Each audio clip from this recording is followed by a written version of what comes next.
안녕하세요, 스코딩입니다. 오늘은 화살표 함수에 대해서 배워보도록 할 텐데요. 화살표 함수는 ES6에서 처음 등장한 새로운 함수 선언 방법입니다. 우리가 자바스크립트에서 함수를 선언할 때는 다음과 같이 펑션이라는 키워드를 사용해서 선언하는 게 일반적입니다. 이를 자바스크립트에서는 함수 선언식 방법으로 함수를 선언했다라고 한다고 우리는 이전 강의에서 배웠는데요. 복습 차원에서 함수 표현식 방법도 언급해보면 함수 선언식으로 선언된 함수를 그대로 변수에 할당만 해주면 이게 곧 함수 표현식 방법으로 함수를 선언한 거였습니다. 함수 선언식과 함수 표현식 방법으로 선언한 함수가 각각 어떠한 형태인지 이제 다시 기억 속에서 떠오르셨죠? 우리가 오늘 배우려고 하는 화살표 함수는 이름 그대로 함수를 선언하는 방법에 있어서 화살표를 이용해서 선언한 함수를 말하는 건데요. 화살표 함수를 선언하는 방법은 아주 간단합니다. 기존의 함수 선언 코드에서 펑션이라는 키워드와 식별자를 빼주고 소괄호와 중괄호 사이에 화살표 기호를 넣어주기만 하면 이게 곧 자바스크립트의 화살표 함수가 되는 건데요. 위의 코드와 아래의 코드는 일반 함수와 화살표 함수로 선언할 차이점만 있을 뿐이지 코드의 의미적으로는 똑같은 함수입니다. 다만 화살표 함수는 함수를 식별할 수 있는 식별자가 없으므로 화살표 함수로 작성된 함수를 호출하기 위해서는 함수 표현식 방법으로 작성해 주어야 호출해 줄 수가 있습니다. 자, 그러면 코드를 통해서 화살표 함수에 대해서 좀 더 자세하게 살펴보도록 하겠습니다. 지금 여러분들이 화면에 보고 계시는 코드는 매개 변수 2개를 전달받아서 더한 뒤 반환하고 있는 sum이라는 함수가 작성되어져 있는 예제 코드인데요. 이 코드를 실행해보면 지금 여러분들이 보고 계시는 것처럼 sum이라는 함수를 호출할 때 전달한 10과 20이라는 매개 변수의 합이 리절트에 잘 할당이 되어졌기 때문에 리절트를 출력해 봤을 때 30이라는 값이 잘 나오고 있는 걸 확인해 보실 수가 있습니다. 자, 그러면 이 예제 코드에서 작성되어져 있는 일반 함수를 화살표 함수로 한번 변경해 보려고 하는데요. 일반 함수를 화살표 함수로 변경하는 방법은 우리가 아까 배운 것처럼 펑션이라는 키워드를 지어주고 식별자도 지어준 다음에 소괄호와 중괄호 사이에 이렇게 화살표를 적어주시면 됩니다. 그러면 이게 곧 자바스크립트에서 화살표 함수가 되는 건데요. 단, 이 화살표 함수는 현재 식별자가 없어서 호출할 수 없는 상태이므로 이 화살표 함수를 호출하기 위해서는 우리가 예전에 배웠던 함수 표현식 방법처럼 변수에다가 화살표 함수를 할당해 주어야 합니다. 그래야 화살표 함수가 할당되어져 있는 sum이라는 변수를 이용해서 올바르게 화살표 함수를 호출할 수가 있게 되는 건데요. 코드를 저장하고 실행해 봤을 때 지금 보시는 것처럼 화살표 함수로 변경한 이 코드 또한 정상적으로 잘 실행되는 걸 확인해 보실 수가 있습니다. 즉, 우리가 화살표 함수로 변경하기 전인 이런 일반 함수 코드와 화살표 함수로 변경한 이 코드는 서로 같은 결과를 나타내는 같은 함수다 라고 말할 수가 있습니다. 다만 여기서 화살표 함수는 추가적으로 몇 가지 특징을 더 가지는데요.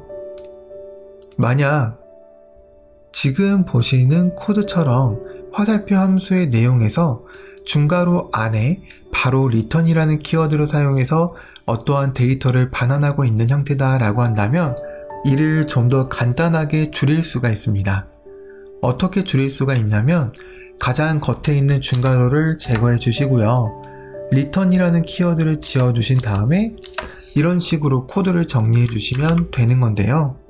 해당 코드를 실행해 보면 지금 보시는 것처럼 20과 20이라는 매개 변수를 더해서 반환하는 그러한 코드가 정상적으로 실행이 되는 거기 때문에 이렇게 40이라는 결과가 잘 출력되는 걸 확인해 보실 수가 있습니다. 여기에서 만약 내가 전달하고자 하는 매개 변수가 1개다 라고 한다면 지금 보시는 코드처럼 소괄호를 생략해 줄 수가 있습니다. 생략하지 않아도 상관없지만 보통 매개 변수가 하나일 때는 생략하는 방식으로 화살표 함수를 많이 작성을 하는 편이고요. 지금 보시는 코드는 결국 어떠한 코드가 되는 거냐면 매개 변수를 하나 전달받아서 전달받은 매개 변수를 곱한 다음에 반환하는 함수가 되는 거기 때문에 결국 어떠한 매개 변수의 제곱을 구하는 함수입니다. 따라서 이 코드를 한번 실행을 해보면 지금 보시는 것처럼 전달한 10의 제곱인 100이 잘 출력되는 화살표 함수가 만들어진 걸 확인해 보실 수가 있습니다. 코드를 저장하고 다시 한번 실행해봐도 마찬가지의 결과가 나오는 걸 확인해 보실 수가 있죠. 그리고 만약 전달하고자 하는 매개 변수가 한 개도 없다라고 한다면 지금 보시는 코드처럼 그냥 소괄호만 적어두시면 됩니다. 이렇게 적게 되면 매개 변수 없는 함수를 만들 수가 있게 되는 건데요. 코드를 실행해보면 이렇게 3.14라는 값을 잘 반환하는 화살표 함수가 만들어졌기 때문에 result라는 변수를 출력했을 때 3.14가 잘 출력되는 걸 확인해 보실 수가 있습니다. 마지막으로 다음 예제 코드처럼 화살표 함수로 만든 함수가 이렇게 내부적으로 객체를 반환하고 있다라고 한다면 우리가 방금 살펴봤던 것처럼 중괄호 안에 있는 코드가 바로 리턴 키워드일 때 한 번 더 간단하게 표현할 수 있다라고 배워봤잖아요. 그것처럼 이것도 간단하게 표현하려고 할 때는 주의를 해줘야 됩니다. 왜 주의를 해줘야 되냐면 아까와 마찬가지로 이 겉에 있는 중괄호를 제거하고 리턴이라는 키워드를 제거했을 때 이 코드 자체가 어떻게 보면 화살표 함수의 가장 겉에 있는 중괄호처럼 인식이 될 수 있기 때문에 이렇게 객체를 반환하는 경우에는 소괄호로 한번 감싸 주어야 합니다. 그래서 코드를 다시 정리를 해보면 이런 식으로 작성을 하게 되면 내부의 객체를 반환하는 화살표 함수를 간단하게 만들 수가 있게 되는 겁니다. 해당 코드를 한번 실행해보면 문제없이 코드가 실행되는 것도 확인해 보실 수가 있습니다. 그리고 우리가 아직 배우지 않은 함수 형태이긴 하지만 이렇게 함수 안에 함수가 사용되어져 있는 형태를 내부 함수 형태라고 하는데 우리가 이 내부 함수를 아직 배우지 않아서 이 코드의 작동 원리가 이해는 되지 않아도 여기에 작성되어져 있는 함수를 화살표 함수로는 변경할 수가 있습니다. 자, 같이 한번 변경해 보도록 할 건데요. 펑션이라는 키워드와 식별자를 제거해주고 소괄호와 중괄호 사이에 화살표를 이렇게 넣어주면 됩니다. 다만 이 화살표 함수의 정상적인 호출을 위해서 함수 표현식 방법처럼 이렇게 변수에다가 화살표 함수를 담아주면 되는데요. 이렇게 코드를 작성하게 되면 우선 1차적으로 화살표 함수로 변경하게 되는 건데 여기 자세히 보시면 중괄호 안에 바로 return이라는 키워드로 어떠한 걸 반환하고 있을 때는 화살표 함수로 간추릴 수 있다라고 배웠죠. 그러한 방식을 이용해서 이 코드 또한 다시 한번 간추려보면 겉에 있는 중괄호를 제거하고 return이라는 키워드를 제거한 다음에 이렇게 작성을 하게 되면 화살표 함수로 간추린 게 됩니다. 그런데 여길 또 자세히 보시면 이 일반 함수 또한 화살표 함수로 변경할 수 있게 되는 걸 확인해 보실 수가 있는데요. 여기도 다시 한번 펑션이라는 키워드를 지어주고 식별자도 지어준 다음에 소괄호와 중괄호 사이에 이렇게 화살표 함수를 넣어주면 됩니다. 그리고 여기서 또 이 중괄호 안에 있는 코드가 return이라는 키워드로 어떠한 데이터를 반환하고 있으므로 이것 또한 간추려 줄 수가 있는데요.